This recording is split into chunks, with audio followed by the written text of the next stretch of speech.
So this is a topic I think many people need to hear about. In my group, every week we have an accountability Zoom call. And one of the first things we do is ask each participant to give us their non-scale victories or their non-scale wins. Let's talk about what a non-scale win can be.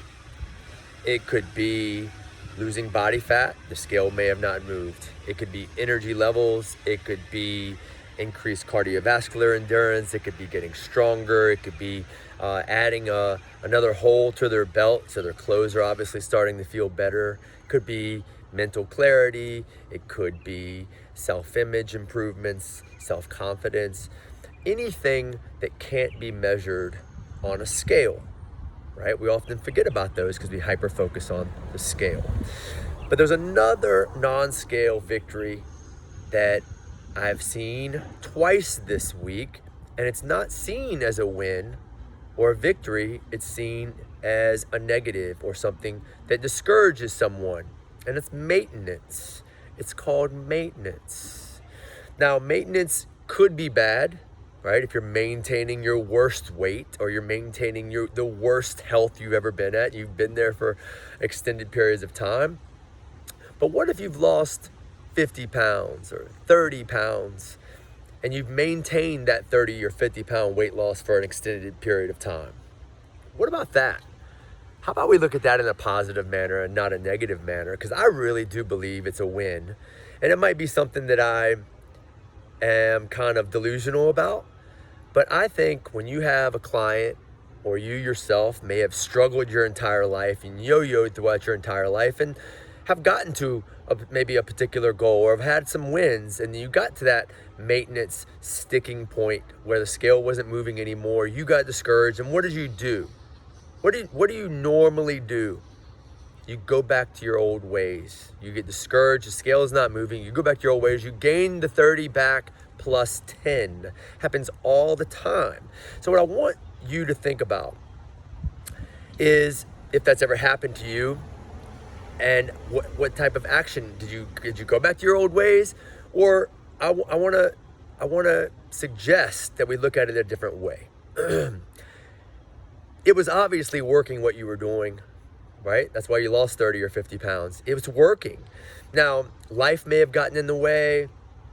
Work may have gotten in the way, kids, all types of things can get in the way that prevent that scale from moving. I'm not suggesting that we applaud that and too long and stay there forever, because we still got work to do, right? But also, why not look at it as in, wow, I've been 6 weeks at the same weight. I lost 30 pounds and I've been 6 weeks at the same weight. That's never happened before. I usually gain 40 back.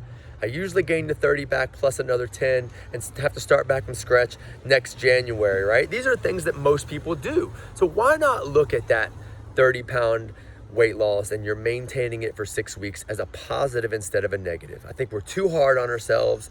I think we really have to change our mindset towards the scale sometimes, because I believe it's a positive thing.